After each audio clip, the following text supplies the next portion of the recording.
nous utilisons dont nous ne percevons pas l'intelligence réelle. Par exemple, terme maladie, terme malade mental. Parce que nous les avons renfermés dans la dimension humanitaire de l'individu. Mais quand vous voyez bien un malade mental, c'est celui donc, le psychique est en dysfonctionnement. Qui a des troubles psychiques. C'est-à-dire qu'il voit tout à l'envers. Selon ce que les humains trouvent comme normes. Mais qui s'inspirent même du désordre, dans le fond. Mais en fait, quand moi je regarde ce qu'on appelle manger, peut-être pas ça, mais c'est ceux qui perçoivent la vérité, mais qui ne savent pas. Donc, quand ils viennent, ils disent des choses qui sont vraies, mais je vais dire, pas pour qui sont vraiment vraies, mais qui ne sont pas, que les gens ne voient pas ça comme dans la réalité. Pour eux, lui, il est malade mental. Oui. Mais en fait, c'est même les gens qui ont un discernement spirituel, ce que je voulais dire. Oui. Beaucoup d'eux ont un discernement spirituel que le monde ne connaît oui. pas. C'est vrai, j'ai remarqué c'est ça. Qui disent des choses parfois. Mais quand tu les regardes, mais ils disent des choses qui sont vraies. Oui, mais que les gens qui sont hors de leur sphère. C'est ça, quand on le trouve malade mental. Et là, pour le calmer, on le... Voilà, c'est ça. Mais dans le fond, le Créateur a mis en nous un esprit qui est le siège, un réceptacle de ses qualités. L'intelligence, ce sont les qualités, vertus du Créateur. Bon, lorsque l'esprit fonctionne en dehors des qualités du Créateur, il est en dysfonctionnement. Il est malade mental. Il voit à l'envers. Vous voyez bien?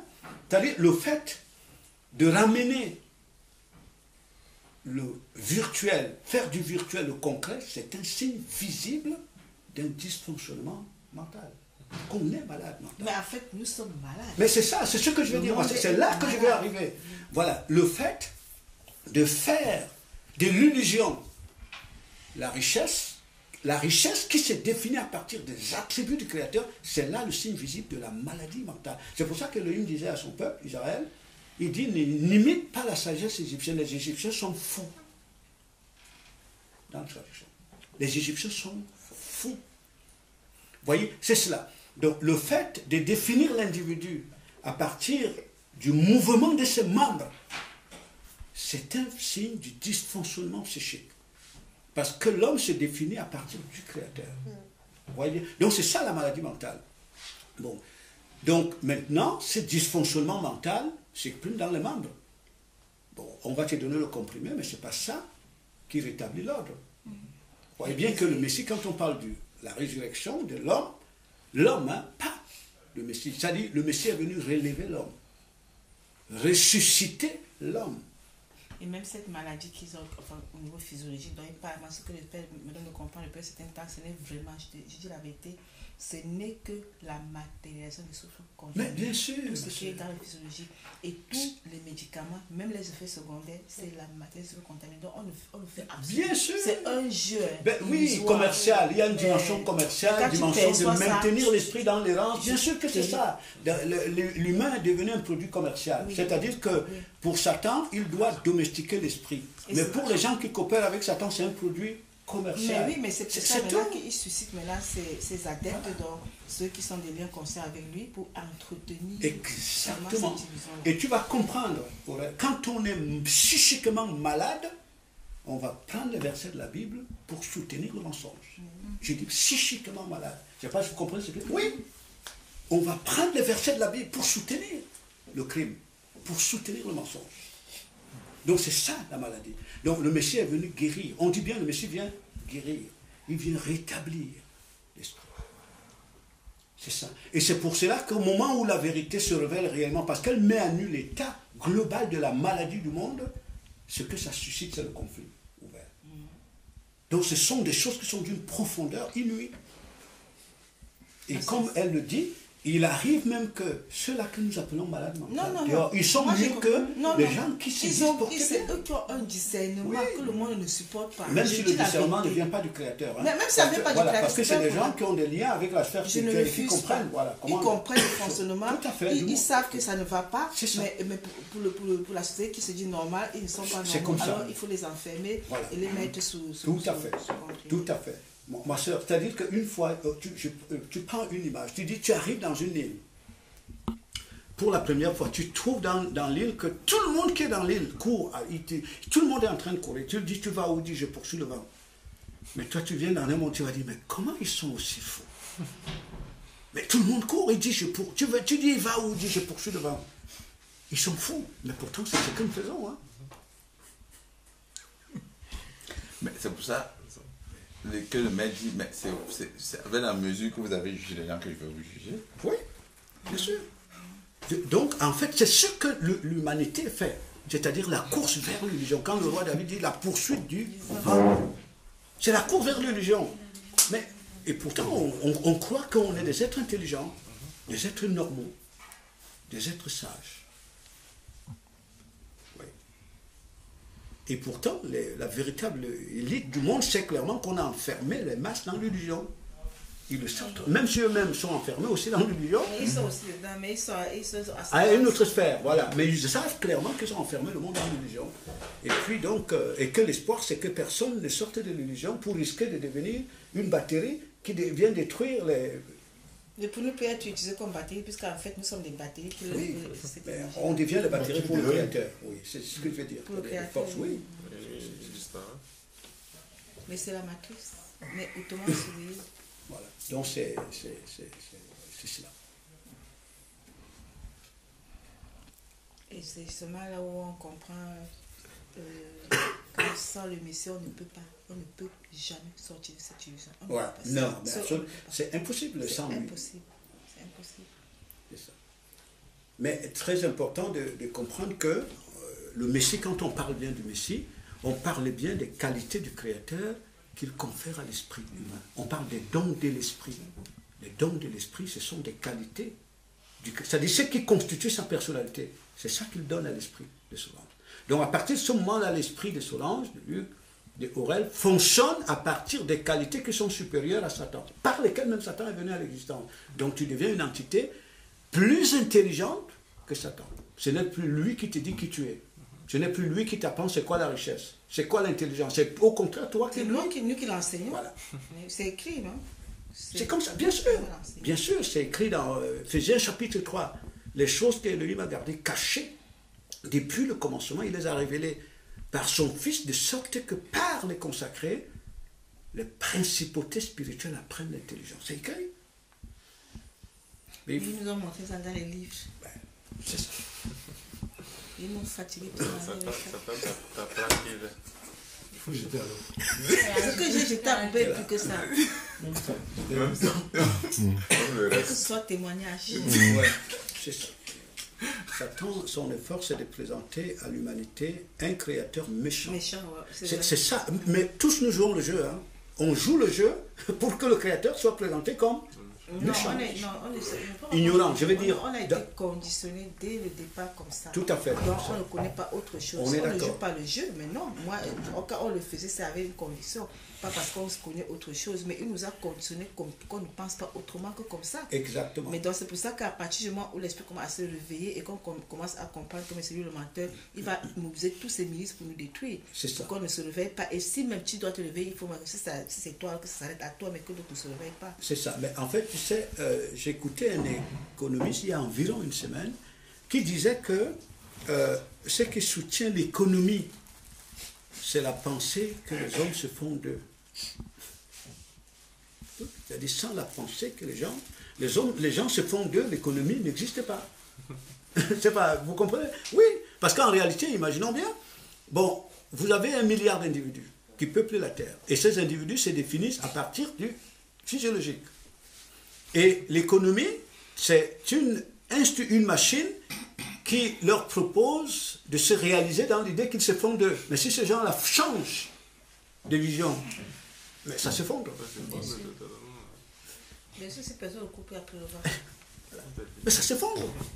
Et c'est pour ça que le pays a peur que la vérité, l'homme, soit réellement révélé dans le monde. Oui, c'est ça. Tu comprends ça? Oui. Parce que l'économie, c'est la gestion des ressources naturelles disponibles. Dans le sens que ces ressources doivent jouer l'accompagnement vers un objectif. Voilà. Donc, et c'est pour cela que la pensée économique des nations finance l'illusion. Et lorsque les gens se révèlent par rapport au Créateur, vous voyez clairement l'effondrement. Parce que les ressources de la nature commencent réellement à servir pour l'économie réelle, c'est-à-dire amener les gens dans le vrai bonheur. Il y a quelque chose qui s'est passé, par exemple, au cours de la dernière Coupe du Monde de football. Ils ont dépensé de l'argent pour la construction des stades. Alors que les gens étaient en train de crever de faim. Exactement. Et tu sais pourquoi? Parce que le foot aide à entretenir l'illusion. Tout à fait. Une masse. Oui, bien sûr.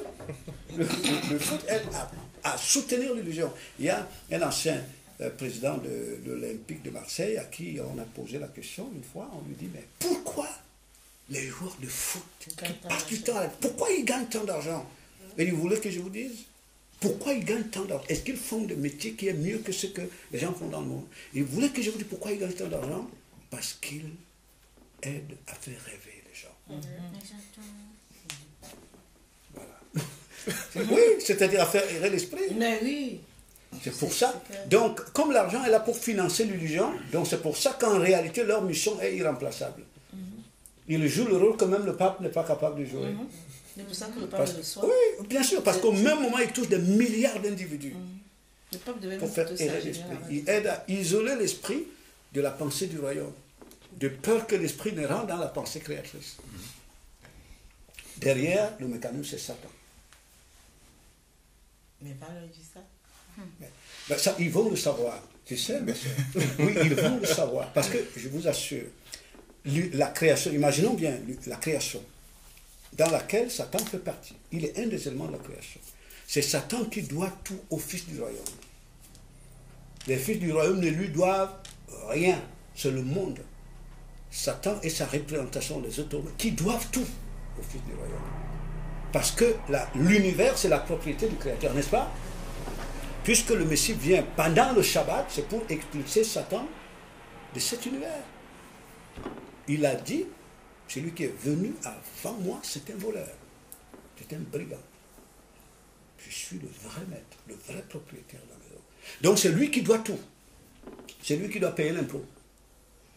Oui, c'est Satan qui doit payer les droits de vie, parce que c'est ça l'impôt, hein? Les droits de vie. Parce que même le souffle de respiration quotidienne, il le reçoit du principe dont nous sommes appelés à être la racine, le principe auquel nous devons participer, dont nous sommes appelés à être l'émanation. C'est lui, ce sont les nations qui doivent payer l'impôt. On l'a vu dans l'histoire, quand Israël était la demeure d'Élohim, qui payait l'impôt à qui? Une nation. Mais bien sûr, c'est simplement parce qu'on est ignorant. Et nous devons travailler pour. Nous devons nous laisser, c'est-à-dire rentrer dans la pensée du royaume. C'est lui qui doit payer l'impôt. Et c'est pour ça que c'est une menace pour lui de voir la vérité, rentrer dans l'univers. Mais ils ne peuvent plus empêcher, c'est déjà entré. Oui, ça c'est clair. C'est impossible qu'il l'empêche. Comme nous le disons, quand le Père dit que l'univers soit, pendant ce temps, Satan, il est air, hein? Est-ce qu'il... Hein? Il était là. Oui, mais est-ce qu'il était capable de s'opposer? Non. C'est simplement parce que nous avions été hors de la pensée du royaume. Mais quand il y en a certes qui rentrent dans la pensée du royaume, la cognée est mise à la racine de l'arbre. Mais avec la conception de l'esprit du monde, on avait l'impression qu'il y a un rapport de force, quand on lisait les Écritures, entre le Créateur. Non, pas de rapport de force. Satan n'est pas l'ennemi, n'est pas le rival du Créateur. C'est une créature. Satan n'est que l'ennemi de l'esprit de l'homme. C'est pour ça que la crucifixion de Satan, quand le Créateur vient prendre position, il confère ses qualités. On dit bien, une portion de ses qualités. Au réel, Satan est crucifié. Il devient une force nulle. C'est pour ça que c'est le Messie qui a crucifié Satan. Ce n'est pas Satan qui a crucifié le Messie, non. N'est-ce pas, Aurèle? Oui. Il est venu crucifier Satan en nous, rendre son pouvoir nul. On a tout renversé. Donc, de la même manière que face au Créateur, il ne vaut rien, de la même manière, lorsque le Père prend position en ses élus, en leur conférant ses qualités, dans le Messie, Satan devient une force nulle. Mais les aide même à avancer. Hein? Il les aide même à avancer. Voilà, il les aide même, il devient même serviteur. Il paye les impôts. Il paye les impôts. Mais bien sûr qu'il doit payer les impôts. On va lui demander les impôts. Il doit les payer. Il doit payer les impôts, les droits. Le droit de terre. Bien sûr.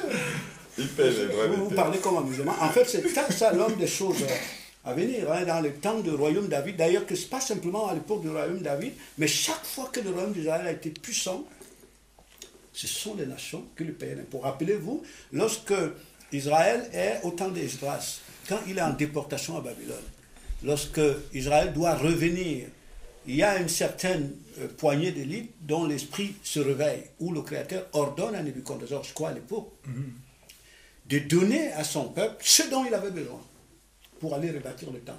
Rappelez-vous la lettre du préfet babylonien envoyée à l'empereur. Il lui dit que l'histoire... Cyrus. Voilà, Cyrus. Il lui dit que l'histoire, nous sommes allés chercher dans les archives. Nous avons trouvé que chaque fois que ce peuple a rebâti le temple, toutes les nations lui ont été soumises. Et ce sont les nations qui lui payaient l'impôt. Interdisons-leur de rebâtir le temple.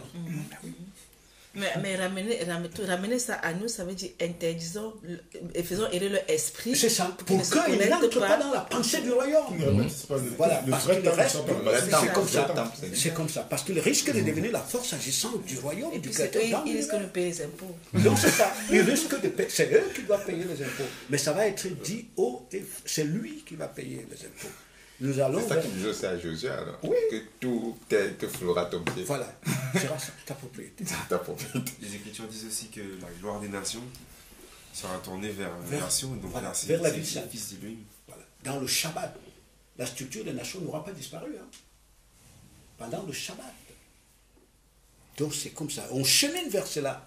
Satan, lui, il est conscient de ça, que c'est lui qui doit payer les impôts, c'est-à-dire les droits de vie. Parce que le souffle de vie qui le fait mouvoir, il le reçoit du Créateur. D'ailleurs, que vous voyez, c'est la réponse que le Messie donne quand les pharisiens veulent l'accuser en disant qu'il ne paye pas l'impôt et il demande à ses disciples de ne pas payer l'impôt. Le Messie leur demande de lui montrer la pièce d'argent qu'ils avaient en main. Après, il leur pose la question. Dites-moi, entre le prince et les gouverneurs, qui doit payer l'impôt à l'autre? Mais la réponse était que c'est au prince qu'on paye l'impôt. N'est-ce pas? Oui. Mais il dit, mais pour ne pas les être en scandale, dégageons-nous de cela. Il faut payer au loyer. Ouais. Non, ça c'est totalement autre chose. C'était juste un exemple Payer ton loyer. c'est-à-dire pour qu'on arrive à comprendre que la création est tous, c'est la propriété du Créateur. Donc là, nous parlons là des choses vraiment lorsque nos esprits se détachent de la conscience de l'errance pour entrer dans la pensée du royaume, pour retourner. Parce qu'en fait, ce qui fait peur, justement, c'est là, c'est qu'il y a une mauvaise compréhension de la vie et de la mort. Donc, Satan a renversé les choses en faisant du Créateur, qui est la source de tout, la mort, et en faisant de lui, qui est derrière, l'énergie qui excite le monde, en faisant de lui la vie. Donc, ça fait que lorsque tu dois sortir de la mort pour aller vers la vie, il te dit tu vas mourir. Comme tu as peur de mourir, ben, tu demeures dans la mort. Tu as peur de sortir de la mort pour aller vers la vie. Tu vas mourir. Et tu ne vas plus manger, mais tu n'auras plus ceci. Et après, tu vas mourir. Et comme tu ne veux pas mourir, tu demeures dans la mort. En fait, c'est même, en fait, ils ont inversé. Comme tu ne veux pas aller dans la vie. Oui, parce que tu ne veux pas aller dans la vie, mais lui te fait comprendre que Tu vas mourir. Oui, tu vas mourir. Et pourtant, le Messie est venu nous sortir de la mort pour la vie. Et quand tu comprends ces choses, tu as peur de quoi autre? Mais de rien. Et tu rentres à la maison.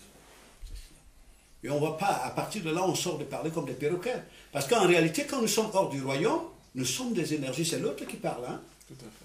Oui, on le maquille simplement derrière le terme. Dieu, le reste, c'est l'autre qui parle.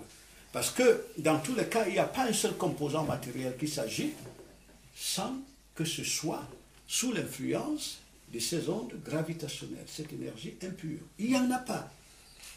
Donc les pensées qui traversent les esprits, les désirs, le reste, compréhension, c'est lui. Mais quand il y a déconnexion, retour, nous rentrons dans la pensée du royaume, en ce moment-là, c'est le Père qui parle. Mais pas simplement par le verbal, mais par cette force qui nous maintient dans la stabilité de la pensée du royaume, en dépit de tout. tu peux être rejeté par tout le monde. Tu peux être calomnié par tout le monde. Mais comme tu existes dans la pensée du royaume, il n'y a pas de force capable de sortir de là. N'est-ce pas? Et tu avances. Il y a une attraction contre laquelle il n'y a pas de force supérieure. Il n'y a pas d'autre force supérieure. Parce que, justement, c'est le principe supérieur qui exerce sur toi de l'attraction. Et c'est ce qu'on a vu, le maître. Parce que quand on voit le Messie, on voit sa condition extérieure, c'est ce que je dis souvent. La condition extérieure du Messie. Rejeté, haï, calomnié, méprisé par tous. Mais ce qui montre réellement qu'il est la pensée même du royaume, c'est qu'il n'y a aucune force capable de broyer sa conviction. Au contraire, on le voit aller de force en force. C'est-à-dire qu'on voit le Messie, il devient grand dans l'hostilité. C'est l'hostilité qui fait de lui, c'est ce qui fait de lui la force.